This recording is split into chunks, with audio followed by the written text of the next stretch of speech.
Friends, இன்று சமையலை செய்ய வந்திருக்கிறேன். இன்றைக்கு என்னென்னா சாம்பார் தான், சேப்பங்கிழங்கு சாம்பார் அண்டு வத்தல், சூட்டு வத்தல், முட்டை வருவேன். அவ்வளோதான் சாப்பாடு இன்னைக்கு.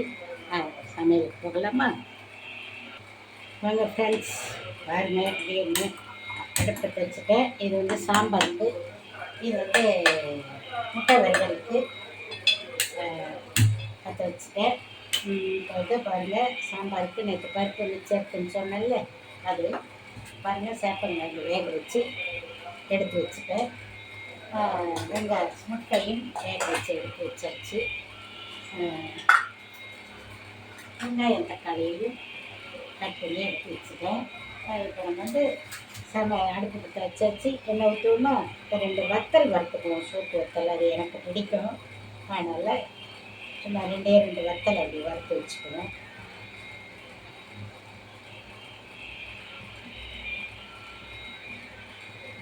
இந்த எண்ணெய் கொஞ்சம் வத்தல் வேறணும். சும்மா 2 வத்தல் வறுத்தா கொஞ்சம் போகிற நல்லாயிருக்கும், அப்பளம் மாதிரி. அதுக்காக இதை சாம்பார்லேயே அப்படியே வறுத்துட்டா ஒரே எண்ணெய் சட்டி ஆகிடும் இல்லையா? அதுக்காக இதை வச்சுருக்கேன். இப்போ வந்துட்டு நம்ம எண்ணெய் காயட்டும். அப்படியே முட்டைக்கு கொஞ்சம் எண்ணெய் ஊற்றிடுவோம். முட்டை வறுவலுக்கு எண்ணெய் ஊற்றிட்டேன். இப்போ வந்து தாளிக்கிறதுக்கு எடுத்துக்கலாமா?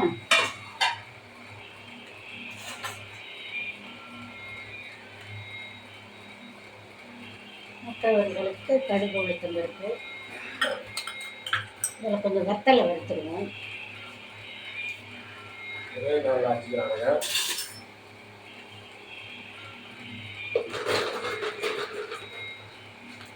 இந்த சூட்டு வத்தல் வறுத்தோம்னா கொஞ்சம் சாப்பிட நல்லாயிருக்கும், எனக்கு பிடிக்கும். அதுக்காக அது வறுத்தலான்னு எண்ணெய் நல்லா காயட்டும். இதில் வந்து பெரிய ஸ்டவ் சீக்கிரம் ஆகிடும். இதில் வந்து முட்டை வறுக்கலான்ட்டு பண்ணுறேன். பாருங்கள், முட்டை வேக வச்ச முதல்ல உளுத்தம்பருப்பு போடுறேன். கடுகு போட்டாச்சு.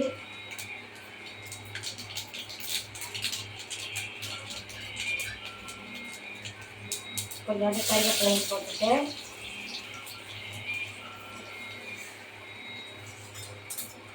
அதோட வெங்காயம் தக்காளியையும் போட்டுட்டு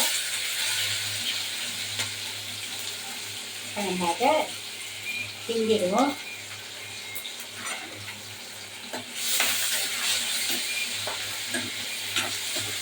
அது நல்லா வதங்கிட்டு கொஞ்சோண்டு மஞ்சள் தூள் போட்டுருவோம். அதில் கொஞ்சோண்டு மஞ்சள் தூள், முட்டை வறுவலுக்கு போட்டுக்கிறோம்.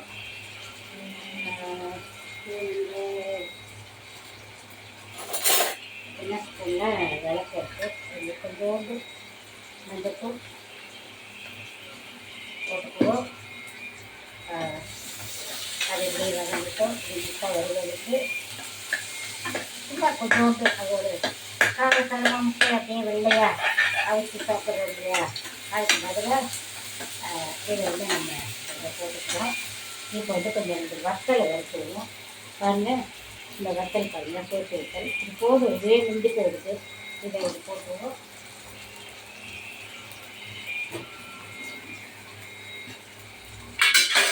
தனியாக எப்படி அரைச்சி வந்துட்டுருக்கீங்க.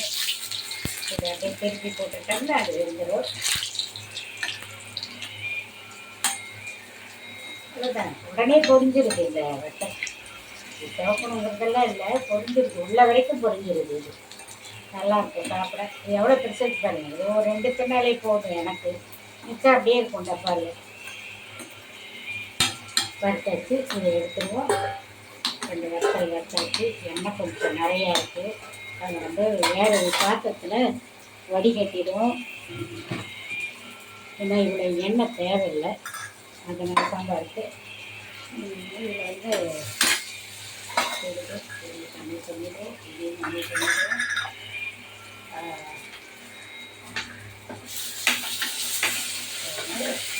முட்டை வந்து நல்லா வதங்கிடுச்சு. கொஞ்சோண்டு தண்ணி மிளகாத்தூளையும் அதில் போட்டுருவோம். கொஞ்சோண்டு தண்ணி ஊற்றுவோம். பாருங்கள் கொஞ்சம் தண்ணியாக ஊற்றிட்டு கொஞ்சம் மிளகாத்தூள் வேகம் போக முடியாது அதுக்காக கொஞ்சம் அசந்துட்டு அதில் கொஞ்சம் ஸ்டவ் பெருசு அதனால் அது கொஞ்சம் ஒரு வேலையை காமிச்சிருச்சு. ஓகே, அது ஸ்டவ்வில் பார்த்துக்கலாம். கம்மி பண்ணிட்டு ஸ்டவ்வில் கொஞ்சம் வேகட்டும். கொஞ்சம் உப்பு போட்டுருவோம். அதில் வெங்காயத்தை போட்டுனாக்கா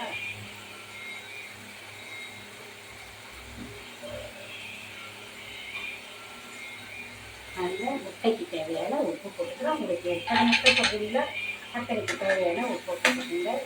தெரியுது அவங்களுக்கு வந்து தெரியுதுன்னு நினைக்கிறேன். பாருங்கள் பாருங்கள் கொஞ்சம் கூட உப்பு போட்டுக்கலாம். போட்டாச்சு கிண்டி வச்சுட்டோம். கிண்டி வச்சுருவோம் இல்லையா. இந்த எண்ணெயை வந்து நம்ம இவ்வளோ எண்ணெய் தேவையில்லை. அதனால் நம்ம இந்த எண்ணெயை கொஞ்சம் கம்மி பண்ணி ஊற்றிடுவோம். இந்த சாம்பார் தேவை அதுக்கு இவ்வளோ எண்ணெய் எல்லாம் தேவைப்படாது. கொஞ்சமாக இருந்தால் போட்டு வச்சு இந்த எண்ணெய் பட்டுச்சு இல்லையா, அது இது பண்ணுது. ஓகே, இப்போ இதில் வந்து நம்ம முட்டையை போட்டுங்க. இது வந்து தெரியுது அவங்களுக்கு முட்டை.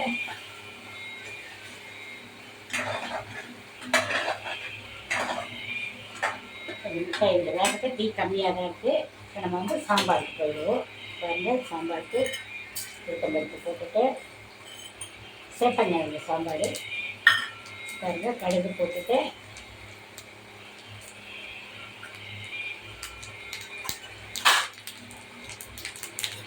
இந்த வத்தலை இது வத்தலை வச்சுட்டு கொஞ்சம் வச்சுடுவோம்.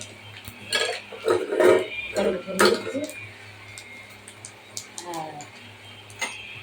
நெக்ஸ்ட்டு வெங்காயம் போட்டுருவோம். இந்த சாம்பாருக்கு வந்துட்டு தெரியல முட்டையை நம்ம கிண்டி விட்டுட்டு இருக்கோம். இல்லைன்னா டப்பு டப்புன்னு வெடிப்பாரு இவர். அதனால் கொஞ்சம் ஈரப்பதம் இருக்கிற மாதிரி கட்டி வச்சுட்டு இருக்கணும். இது இப்படி வேகட்டும். இது உங்களுக்கு தெரியுதா சாம்பார். வெங்காயம் நல்லா வந்தது. வதங்கட்டும்.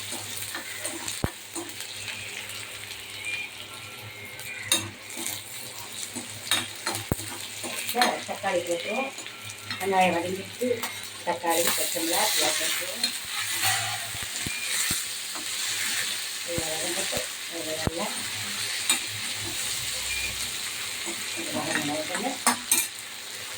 வதங்கட்டு நல்லா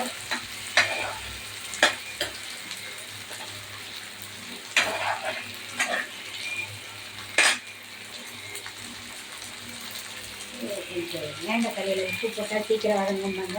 நான் அப்படியே காய் சேப்பங்கிழங்கு மிளகாத்தூள் போட்டு கொதிக்க வைப்பாங்க. அப்படி தகுந்தது தேவை குழம்புக்கு தேவையான உப்பை போட்டுருவேன். நான் இதில் இதுக்கு போட வேண்டிய அவசியம் இல்லை. சரி, கொஞ்சம் கொஞ்சமாக இதுக்கு போட்டுக்கிட்டு சீக்கிரம் வதங்குங்க அப்படின்வாங்க. நம்ம இந்த சேப்பங்கிழங்கு கொஞ்சம் தக்காளி வதங்கினது சேப்பங்கிழங்கு போட்டுட்டா மஞ்சள்தூள் போடலை. நான் இது என்ன மஞ்சள்தூள் வந்து கருத்தில் இருக்குது. பாருங்க, நேற்று போட்டு வேக வச்சுட்டு அதனால் கருத்தில் வச்சு இப்போ வரதில்லை. அதனால் கீழே மட்டும் வதங்கிட்டு அப்புறம் கிண்டிடுவோம்.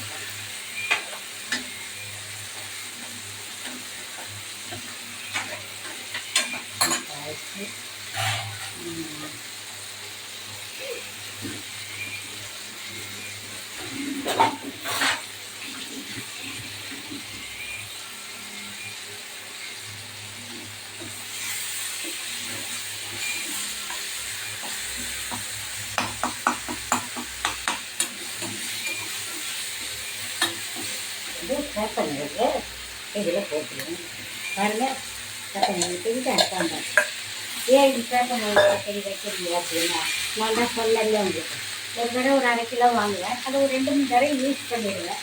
என்னென்னா அது நமக்கு உடம்புக்கு நல்லதுங்கிற ஒரு காரணம் ஒன்று இருக்கு இல்லையா. அதனால் அதை நான் 2-3 தடவை யூஸ் பண்ணிடுவேன். மிளகாத்தூள் தக்காளி எல்லாம் வச்சுக்கிறேன். அதுதான் தெரியல தெரியல பார்க்கலாம். பெரிய அரிசி எதையாவது வச்சுருக்கேன்.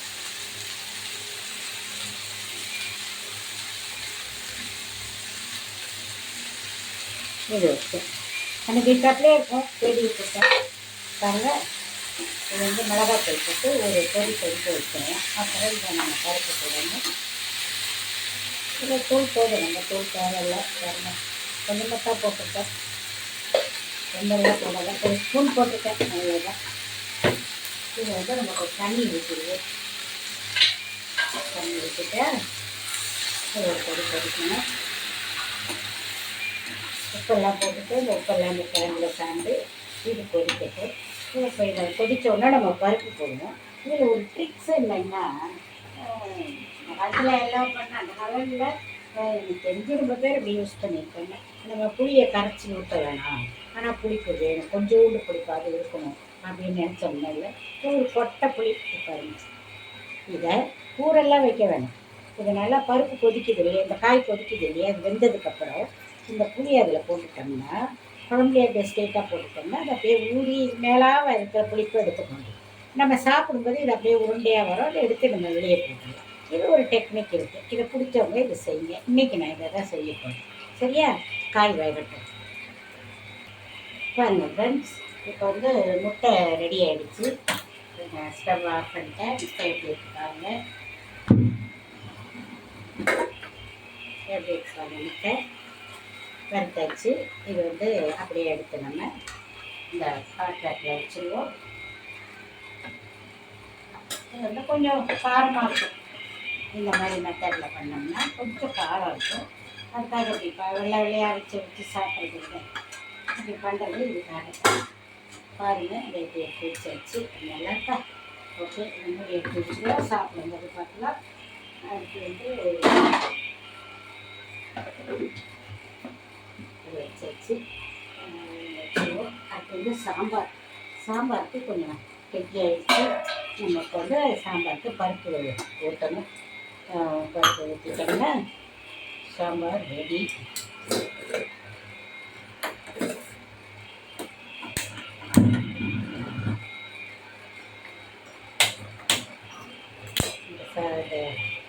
இது ஆஃப் பண்ணிட்டோம்னா அது இப்படி தான் பண்ணணும். அந்த ஸ்டவ்வு அது சவுண்டாகும்.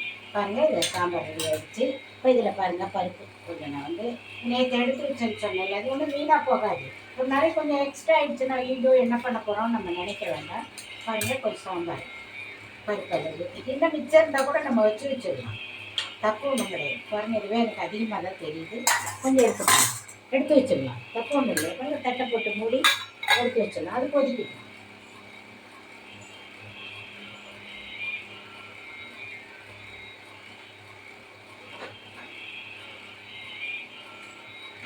ஒரு 3-4 நாளைக்கு நம்ம அப்படியே வச்சுக்கலாம். அது தப்பு ஒன்றும் இல்லை. பருப்பு மிச்சம் தான் அப்பப்போ வேக வைக்கிறதுக்கு நான் இப்போ இது எனக்கு தேவையான அளவு இதில் இருக்குது பருப்பு.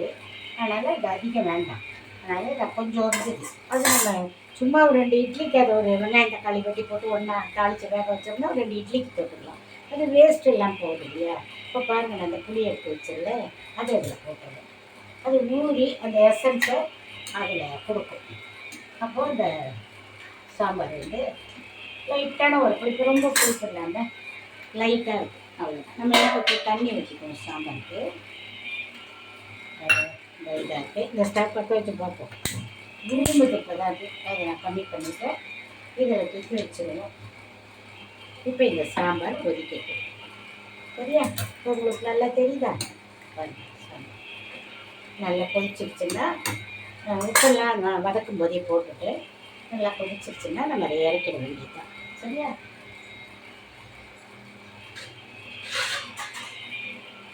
தட்டி போட்டு இப்படி மூடிடுவோம்.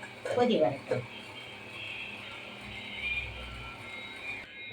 சாம்பார் கொதிச்சிருச்சா பார்ப்போமா? எப்படி இருக்குன்னு பார்க்கலாம். கொதிச்சிருச்சுன்னா சாம்பார் ஆயிடுச்சு. வந்து சாம்பார் கொதிச்சிருச்சு. அதை எப்படி எடுத்து வச்சுருவோம். பாருங்கள், சாம்பார் நல்லா கொதிச்சிருச்சு. கிழங்குகளும் நல்லா வெந்துருச்சு. ஏற்கனவே நம்ம அதை வேக வச்சு போட்டதுனால அது நல்லா வெந்துருச்சு சாம்பாரில். இப்போ நம்ம எப்பவும் போல் நான் கொத்தமல்லி போடுவேன் இல்லையா, ஒரு ஸ்பூன் போடுவேன்னு சொன்னேன்ல, அது போடுறேன். அந்த கொஞ்சம் திக்னஸ் கொடுக்கும், அதுக்காக அது போடுறது. சாம்பாருக்கு வாசமாகவும் இருக்கும்னு சொல்லுவாங்க. இதுக்கு மட்டும் இல்லை, வாசமாகவும் இருக்கும் அப்படின்னு சொல்லுவாங்க. இப்போ நம்ம வந்து பெருங்காயத்தை போட்டுருவோம். பெருங்காயம் போட்டால் தான் எனக்கு சாம்பார் சாப்பிடவே பிடிக்கும். அப்படியே எனக்கு பழகி போச்சு. அந்த அந்த ஒரு ஸ்மெல் இருக்கும் பாருங்கள், அது வந்து எனக்கு ரொம்ப பிடிக்கும். அதனால் பாருங்க இப்போ பிள்ளைக்கு இப்போ சாம்பார் திக்காக இருக்கா, அது கொதிச்ச உடனே இதை நம்ம இறக்கிட வேண்டியது. சரியா? கொதிக்கிட்டு இறக்கிடுவோம் கொதிச்ச உடனே. ஒரு ஃப்ரெண்ட்ஸ், சாம்பார் கொதிச்சிருச்சு, கறந்து பார்த்துருவோம். சாதம் வெந்துருச்சாங்க, முட்டை வறுத்தாச்சு, சாம்பார் கொதிச்சிருச்சு. பாருங்கள் எப்படி இருக்குன்னு. சாம்பார் கொதிச்சிருச்சு, அவ்வளோதான். இதில் கொஞ்சம் உப்பு மட்டும் இருக்கான்னு பார்த்துருவோம். இப்படியே போட்டுருவோம். உப்பு எனக்கு போதும். சாப்பிடும்போது பத்தலைன்னா ஊற்றிக்கலாம். இப்போ சாம்பாரை இதில் நம்ம ஊற்றிடுவோம். அடுப்பை அணைச்சிடுவோம். சாம்பார் இதை ஊற்றிட்டா வேலை முடிஞ்சிடுச்சு. இந்த சமையல் வேலை சாம்பார், சேப்பங்கிழங்கு சாம்பார், முட்டை வறுவல், வத்தல், சாதமும் ரெடி ஆகிடுச்சு. ஓகே, நம்ம இப்போ சாப்பிடும்போது பார்க்கலாம். இன்றைக்கி சிம்பிள் சமையல் தான். சாப்பிடும்போது நான் உங்களுக்கு வீடியோ போடுறேன். ஓகே, பாய்.